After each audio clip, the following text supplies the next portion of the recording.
तो चलिए आज एक बड़ी मजेदार और दिलचस्प कहानी में चलते हैं। ये कहानी है एक लड़के संदीप की और एक ऐसे मोबाइल फोन की जो जादुई था। देखते हैं इस कहानी में आखिर होता क्या है। तो कहानी का हीरो है संदीप। अब संदीप ना बिल्कुल एक आम सा लड़का था, लेकिन उसकी एक आदत थी जो आजकल बहुत कॉमन है।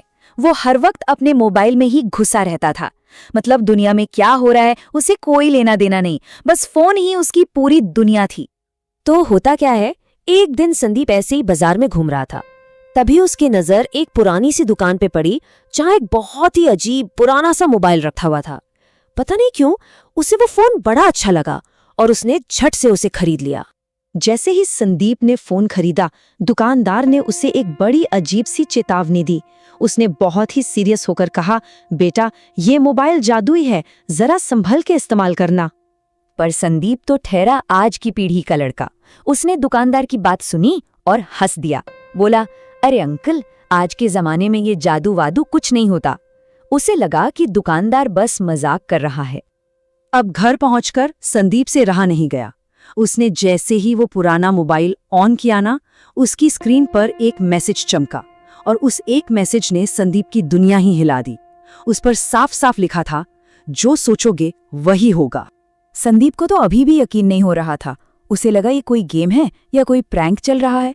तो उसने बस ऐसे ही मजाक मजाक में सोचा, काश अभी पिज्जा मिल जाए। वो मन ही मन हंस भी रहा था कि भला ऐसा थोड़ी होता है।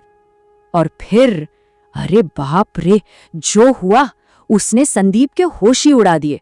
एक धड़ाम की आवाज हुई और उसके सामने एक नहीं, दो नहीं, पूरे 5 गर्मा गर्म पिज्जा आ गिरे। संदीप की तो आंखें फटी की फटी रह गईं। अच्छा, तो अब संदीप को समझ में आया कि उसके हाथ क्या चीज लगी है। अब उसके सपने भी बड़े हो गए। मतलब पिज्जा वीजा तो छोटी बात है ना। उसने अपनी सबसे बड़ी ख्वाहिश सोची, काश मैं सुपरस्टार बन जाऊं। और बस पलक झपकते ही सब कुछ बदल गया। संदीप ने जब आंखें खोली तो वो अपने कमरे में था ही नहीं। वो सीधा खड़ा था एक बड़ी सी फिल्म के सेट पर। चारों तरफ कैमरे थे, लाइट्स थीं और ढेर सारे लोग। सब इतना अचानक हुआ कि उसे यकीन ही नहीं हुआ। वो अभी ये सब देखकर हैरान ही था कि एक डायरेक्टर दौड़ता हुआ उसके पास आया और चिल्लाकर बोला, संदीप जी, आपका शॉट रेडी है।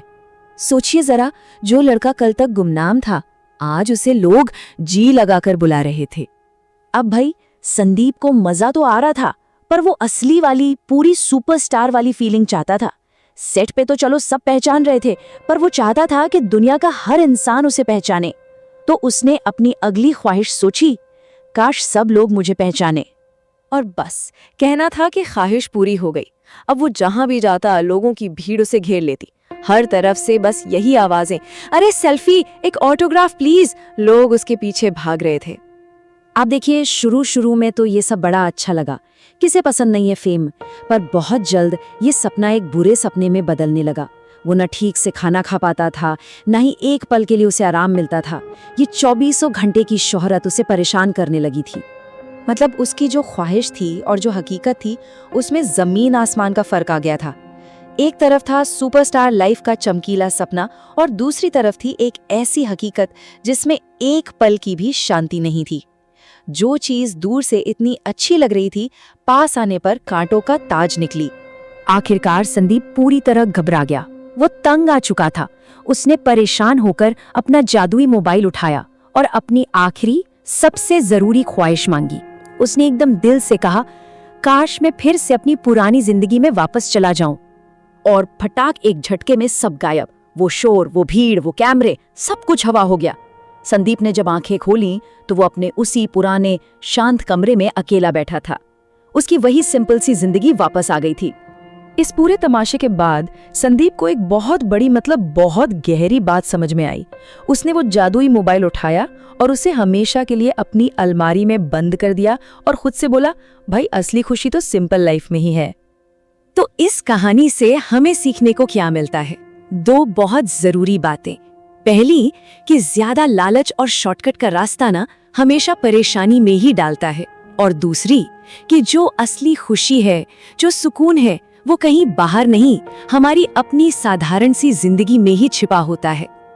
और अब आखिर में एक सवाल जो सोचना बनता है, जरा सोचिए, अगर ये जादुई मोबाइल किसी के हाथ लग जाए तो वो सबसे पहले क्या मांगेगा, और क्या वो उसका सही इस्तेमाल कर भी पाएगा? इस पर सोचना जरूर चाहिए।